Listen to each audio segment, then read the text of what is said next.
అనకాపల్లి పట్టణమునకు చెందినటువంటి 16 సంవత్సరాల వయసు గల ఒక మైనర్ బాలిక లైజాల్ తాగి ఆత్మహత్య ప్రయత్నం చేసి ట్రీట్మెంట్ నిమిత్తం అనకాపల్లి పట్టణంలో ఒక ప్రైవేట్ ఆసుపత్రిలో జాయిన్ అయినట్లుగా మాకు సమాచారం అందింది. ఆ సమాచారం మేరకు సదరు బాలికని ఏం జరిగిందని విచారించగా, ఆ బాలిక చెప్పినటువంటి కొన్ని విషయాల్ని మేము పరిశీలించి వాస్తవాలన్నీ కూడా వెలికి తీస్తే, ఆ బాలిక యొక్క తల్లి భర్తతో దూరంగా ఉంటూ బాలిక తల్లి కలిసి మాత్రమే ఉంటున్నట్లుగా తెలిసింది. అలాగే మనకి సచివాలయం ఉద్యోగి అయినటువంటి కూనిశెట్టి భార్గవ ప్రకాష్, ఈయన కూడా భార్యతో విభేదాలు రావడం వల్ల ఒంటరిగా ఉంటున్నట్లుగా తెలిసింది. భార్గవ్ మరియు ఈ బాలిక యొక్క తల్లి ఇద్దరు కూడా సహజీవనం చేస్తున్నట్లుగా తెలియవచ్చింది.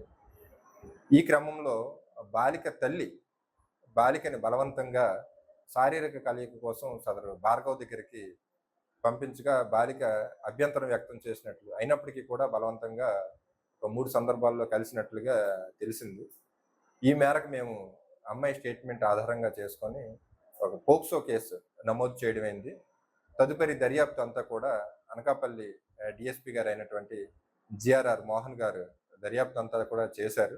దర్యాప్తులో భాగంగా ముద్దాయిలు ఇద్దరు కూడా, అంటే అమ్మాయి యొక్క తల్లి మరియు సచివాలయ ఉద్యోగి అయినటువంటి భార్గవ్ నేరం చేసినట్లుగా నిరూపణ అయ్యింది. అంతటా వాళ్ళిద్దరిని కూడా అరెస్ట్ చేసి రిమాండ్కి తరలించడం అయింది. బాలికకి మెడికల్ టెస్టుల నిమిత్తం మన ఎన్టీఆర్ హాస్పిటల్లో అడ్మిట్ చేయడం జరిగింది.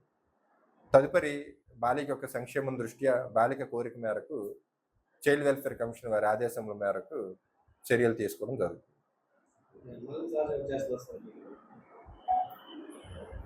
సుమారుగా ఒక సంవత్సరంన్నర నుంచి 2 సంవత్సరాల కాలంలో వీళ్ళిద్దరూ కూడా సహజీవనం చేస్తున్నట్టుగా తెలుస్తుంది.